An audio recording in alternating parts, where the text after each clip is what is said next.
Hi അസ്സലാമലൈക്കും നമസ്കാരം. Welcome back to our channel. It's me ഹസീബൈദ്. ഇന്ന് നമ്മൾ ഉണ്ടാക്കാൻ പോകുന്നത് വളരെ സിമ്പിൾ എന്നാലോ കഴിക്കാൻ വളരെ ടേസ്റ്റിയായ ഒരു ക്യാപ്സിക്കം കറിയാണ്.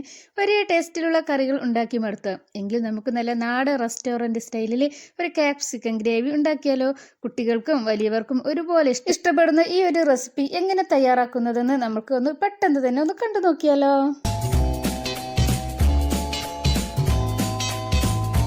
ഈ ഒരു ക്യാപ്സിക്കം ഗ്രേവി തയ്യാറാക്കാൻ ഞാനിത് അവിടെ ഒരു ക്യാപ്സിക്കം എടുത്തിട്ടുണ്ട്. ഇത് കുറച്ച് വലിയൊരു ക്യാപ്സിക്കാണ്, അതുകൊണ്ടാണ് ഞാൻ ഒന്നെടുത്തത്. ചെറുതാണെങ്കിൽ രണ്ടെണ്ണം എടുത്തോളൂ കേട്ടോ. ഇതൊന്ന് നമുക്ക് നല്ലപോലെ ഒന്ന് ക്ലീൻ ചെയ്തെടുത്തതിന് ശേഷം ഒന്ന് കട്ട് ചെയ്തെടുക്കാം. ഈ ഒരു ടൈമിൽ പുതിയ കൂട്ടുകാരായാലും കാണുന്നുണ്ടെങ്കിൽ ഒന്ന് സബ്സ്ക്രൈബ് ചെയ്ത് സപ്പോർട്ട് ചെയ്യുക.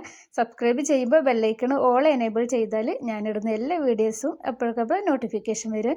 പിന്നെ വീഡിയോ ഇഷ്ടമാണെങ്കിൽ ഒരു ലൈക്ക് തരാൻ മറക്കല്ലേ. ലൈക്ക് ചെയ്യാൻ മറന്നവരാരെങ്കിലും ഉണ്ടെങ്കിൽ ഇപ്പം തന്നെ ലൈക്ക് ചെയ്തോളൂ കേട്ടോ. ലൈക്ക് ചെയ്യുമ്പോൾ തൊട്ടടുത്ത് തന്നെ ഹൈപ്പ് എന്നൊരു ഓപ്ഷൻ ഉണ്ട്, അതുകൂടി ഒന്ന് പ്രസ് ചെയ്തേക്കണേ. ഇപ്പോൾ ഇതാ ഞാൻ ഇതുപോലെ നീളത്തിലാണ് കട്ട് ചെയ്തെടുക്കുന്നത്. ഈ ഒരു രീതിയിൽ തന്നെ കട്ട് ചെയ്തെടുക്കാം. നിങ്ങൾക്ക് ഇനി ഇങ്ങനല്ല വേറെ രീതിയിൽ കട്ട് ചെയ്തെടുക്കണമെങ്കിൽ അങ്ങനെ എടുക്കാം. ഞാനിപ്പോൾ ഇതാ ഇതുപോലെ ഇങ്ങനെ നീളത്തിലാണ് കട്ട് ചെയ്തെടുക്കുന്നത്. ഇപ്പോൾ ഈ ഒരു ക്യാപ്സിക്കം ഫുള്ളും ഞാനിതാ ഇതുപോലെ തന്നെ ഒന്ന് കട്ട് ചെയ്തെടുക്കുന്നുണ്ട്. നമ്മളെ ചാനലിൽ ഒരുപാട് ഈസി റെസിപ്പികളുണ്ട്, നല്ല ടേസ്റ്റി റെസിപ്പികളൊക്കെ ഉണ്ട്. അപ്പോൾ കാണാത്തവരെല്ലാവരും ഒന്ന് കണ്ടു നോക്കണേ. ഈ ഒരു ക്യാപ്സിക്കം ഗ്രേവി ഉണ്ടല്ലോ, ചോറിൻ്റെയും ചപ്പാത്തി, അപ്പം, ദോശ എല്ലാത്തിൻ്റെയും കൂടെ അടിപൊളി കോമ്പിനേഷനാണ്. ടേസ്റ്റ് എന്ന് പറഞ്ഞാലോ അമേസിംഗ് ആണ്. അപ്പോൾ എല്ലാവരും ഇതൊന്ന് ട്രൈ ചെയ്ത് നോക്കിയിട്ട് നിങ്ങൾ ഫീഡ്ബാക്ക് എന്താണെങ്കിലും കമൻറ്റ് ബോക്സിൽ അറിയിക്കണേ. ഇപ്പോൾ ഇതാ ഞാൻ എല്ലാം ഇതുപോലെ തന്നെ ഇതാ കട്ട് ചെയ്തെടുത്തിട്ടുണ്ട്. ഈ ഒരു കറി ഇതാ നമുക്ക് കാഴ്ചയിൽ തന്നെ ഭയങ്കര കണ്ടാൽ നമുക്ക് കൊതിയാവും കഴിക്കാൻ. എന്നാലോ ക്യാപ്സിക്കം കറി ഈ റെഡിയാക്കാൻ കൂടുതൽ ടൈമൊന്നും വേണ്ട, വളരെ പെട്ടെന്ന് തന്നെ നമ്മൾക്കിതൊന്ന് തയ്യാറാക്കി എടുക്കാനും കഴിയും. ഇനി ഇതാ ഞാനൊരു പോട്ട് സ്റ്റൗവിൽ വെച്ചിട്ടുണ്ട്. ഒരു ചീനച്ചട്ടിയാണ് വെച്ചിട്ടുള്ളത്. മൺചട്ടിയിലും നിങ്ങൾക്ക് വേണമെങ്കിൽ തയ്യാറാക്കാം. ഇപ്പോൾ ഞാനൊരു ചീനച്ചട്ടി വെച്ചിട്ടുണ്ട്. ഇപ്പോൾ അതാ അതിലേക്ക് വെളിച്ചെണ്ണ ഒഴിച്ച് കൊടുക്കാം. വെളിച്ചെണ്ണ ഒന്ന് ചൂടായി വന്നതിന് ശേഷം നമ്മൾക്ക് ഒരു സവാള കട്ട് ചെയ്തത് ഇതിലേക്ക് ഇട്ട് കൊടുക്കാം. ഇതുപോലെ ഒരു വലിയ പീസാക്കിയിട്ട് കട്ട് ചെയ്താൽ മതി. നമ്മൾ ഗ്രേവിയൊക്കെ ഉണ്ടാക്കില്ല ആ ഒരു രീതിയിൽ വലിയ കഷ്ണങ്ങളാക്കിയാൽ മതി. പൊടി ആക്കേണ്ട. നമ്മൾക്ക് ഇനി ഇതിലേക്ക് സവാള ചേർക്കാനുണ്ട്. ഇപ്പോൾ ഇതുപോലെ വലിയൊരു കഷ്ണമാക്കിയിട്ടാണ്, ഒരു സവാളൻ്റെ പകുതിയാണ് ഞാൻ എടുത്തിട്ടുള്ളത്. വലിയ സവാള ആയതുകൊണ്ടാണ് പകുതി എടുത്തത്. നിങ്ങളെടുത്ത് ചെറുതാണെങ്കിൽ ഒന്ന് തന്നെ എടുത്തോ. ഇപ്പോൾ അതും നമ്മുടെ ക്യാപ്സിക്കം കട്ട് ചെയ്ത് വെച്ചതും കൂടി അതിലേക്ക് ഇട്ട് കൊടുത്തിട്ടുണ്ട്. ഇനി സവാളയും ക്യാപ്സിക്കം ഒന്ന് സോഫ്റ്റ് ആയി കിട്ടിയാൽ മതിയേ. നല്ല പോലെ അങ്ങനെ വേവൊന്നും വേണ്ട. ഒന്ന് ചെറുതായിട്ട് നമ്മൾ ഗ്രേവിയൊക്കെ ഉണ്ടാക്കുന്ന ആ രീതിയിൽ ഒന്ന് സവാളൊക്കെ ഒന്ന് സോഫ്റ്റ് ആവില്ല, ആ രീതിയിലൊന്നായി കിട്ടിയാൽ മതി. ഇപ്പോൾ ഇതുപോലെ ഒന്ന് സോഫ്റ്റായി കിട്ടിയിട്ടുണ്ട്. നമ്മൾക്ക് ഇനി ഇതിൽ നിന്ന് ഇത് മാറ്റിയെടുക്കാം. ഇപ്പോൾ അതായിട്ടുണ്ട്. ഞാനിതായത് ഇതിൽ നിന്ന് കോരിയെടുക്കുന്നുണ്ട്. ഇതെല്ലാം ഞാനിതാ വേറൊരു പാത്രത്തിലേക്ക് ആക്കുന്നുണ്ട്. ഇനി ഈ ഒരു പാനിൽ തന്നെയാണ് നമ്മൾ കറിയും റെഡിയാക്കുന്നത്. ഞാൻ എല്ലാം ഇതിൽ നിന്ന് കോരിയെടുത്തിട്ടുണ്ട്. ഇനിയിപ്പോൾ ആ പാനിൽ തന്നെ കുറച്ച് വെളിച്ചെണ്ണ നമ്മൾ നേരത്തെ ഒഴിച്ചതുണ്ട്. ഇത് ഫ്രൈ ചെയ്തെടുത്ത ആ ഒരു വെളിച്ചെണ്ണ ഉണ്ട്, ഇല്ലെങ്കിൽ കുറച്ചുകൂടി ഒഴിച്ച് കൊടുക്കുക. ഇനി അതിലേക്ക് ഒരു 1/4 സ്പൂണ് കടുക് ഇട്ട് കൊടുത്തിട്ടുണ്ട്. കടുക് നല്ല പോലെ തന്നെ ഒന്ന് പൊട്ടി വരട്ടെ. കടുക് നല്ലപോലെ പൊട്ടിയിട്ടുണ്ട്. ഇനി ഞാൻ ഇതിലേക്ക് ഒരു 1/4 സ്പൂണ് ചെറിയ ജീരകമാണ് ചേർത്ത് കൊടുക്കുന്നത്. നമ്മൾ നല്ല ജീരകമില്ലേ, അതാണ് ചേർത്ത് കൊടുക്കുന്നത്. ഞാൻ അങ്ങനെ പറയുന്നത് ചിലർക്ക് ജീരകം മാറിപ്പോകും, അതുകൊണ്ടാണ്. ഒരു 5-6 വെളുത്തുള്ളി ഇതുപോലെ ചെറുതാക്കി ഒന്ന് കട്ട് ചെയ്തിട്ടുണ്ട്. പിന്നെ ഒരു പച്ചമുളകും കൂടി. നല്ല എരിവുള്ള പച്ചമുളകൊക്കെ ആണെങ്കിൽ പകുതി എടുത്താൽ മതിയേ. ഞാനിവിടെ നല്ല എരിവുള്ള പച്ചമുളകാണ്, അതുകൊണ്ട് ഞാൻ പകുതി എടുത്തിട്ടുള്ളായിരുന്നു. ഇനി ഒരു സവാള, ഒരു വലിയ സവാളയാണ് ഇതുപോലെ തന്നെ പൊടിയായിട്ട് അരിഞ്ഞത്, അതുകൂടി നമുക്ക് ഇട്ട് കൊടുക്കാം. ആ വെളുത്തുള്ളിയൊക്കെ ഒന്ന് ബ്രൗൺ കളർ ആയതിന് ശേഷം നമുക്ക് സവാള ഇട്ട് കൊടുത്താൽ മതി. ഇനി സവാള നല്ല പോലെ തന്നെ ഒന്ന് വഴന്ന് വരട്ടെ. നമ്മൾക്കൊരു മിനിറ്റ് ഇതൊന്ന് അടച്ച് വെച്ചൊന്ന് വേവിച്ചെടുക്കാം. ഇനി ഇതിലേക്ക് ഈ ഒരു ടൈമിൽ കുറച്ച് ഉപ്പിട്ട് കൊടുത്താൽ സവാള പെട്ടെന്ന് തന്നെ വഴന്ന് കിട്ടുമേ. ഇപ്പോൾ ഞാനൊന്ന് അടച്ച് വെച്ചിട്ടുണ്ട്. അടച്ച് വെച്ചിട്ട് ഒരു മിനിറ്റ് കഴിഞ്ഞതിന് ശേഷം നമ്മൾക്കൊന്ന് തുറന്ന് നോക്കാം. ഇപ്പോൾ ഇത് കണ്ടില്ലേ, നമ്മളെ സവാളൊക്കെ നല്ല പോലെ തന്നെ വഴന്ന് വന്നിട്ടുണ്ട്. സവാളൊക്കെ നല്ല പോലെ വഴന്ന് വന്നിട്ടുണ്ട്. ഫ്ലെയിം നമ്മൾ ഒരിക്കലും ഹൈ ഫ്ലെയിമിലിട്ടിട്ട് സവാള ഒന്നും വേവിച്ചെടുക്കരുത്, കരിഞ്ഞു പോകും. സവാള ഫ്രൈ ചെയ്തെടുക്കരുത്, സിമ്മിൽ ഇടണം എപ്പോഴും. ഇനി ഒരു തക്കാളി ഞാനിതുപോലെ നീളത്തിലാണ് നമ്മൾ ക്യാപ്സിക്കം കട്ട് ചെയ്തില്ല, ആ ഒരു രീതിയിൽ തന്നെയാണ് തക്കാളിയും കട്ട് ചെയ്തിട്ടെടുത്തുള്ളത്. ഒരു തക്കാളി, ഒരു മീഡിയം വലിപ്പമുള്ളൊരു തക്കാളിയാണ് ഞാൻ എടുത്തിട്ടുള്ളത്. ഇനി തക്കാളിയും നല്ലപോലെ ഒന്ന് വെന്ത് വരട്ടെ.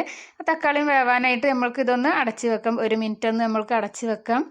ലോ ഫ്ലെയിമിൽ തന്നെ ഇട്ടാൽ മതി. തക്കാളി പെട്ടെന്ന് അപ്പോൾ അടച്ച് വെച്ചാൽ പെട്ടെന്ന് തന്നെ വെന്ത് കിട്ടും. ഇപ്പോൾ ഒരു മിനിറ്റിന് ശേഷം ഞാനിത് തുറന്ന് നോക്കിയപ്പോൾ തക്കാളിയൊക്കെ നല്ല പോലെ തന്നെ വെന്തിട്ടുണ്ട്. ഇനി നമ്മൾക്ക് ഇതിലേക്കുള്ള മസാലപ്പൊടികളൊക്കെ ചേർത്ത് കൊടുക്കാം. തക്കാളിയൊക്കെ നല്ലപോലെ വെന്തതിന് ശേഷം മാത്രം മസാലപ്പൊടികൾ ചേർത്ത് കൊടുത്താൽ മതി. ഞാനിതാ 1/2 സ്പൂണ് കാശ്മീരി മുളക് പൊടിയാണ് ഇട്ട് കൊടുക്കുന്നത്. എരിവുള്ള പൊടിയാണെങ്കിൽ 1/4 സ്പൂണൊക്കെ ഇട്ടാൽ മതി.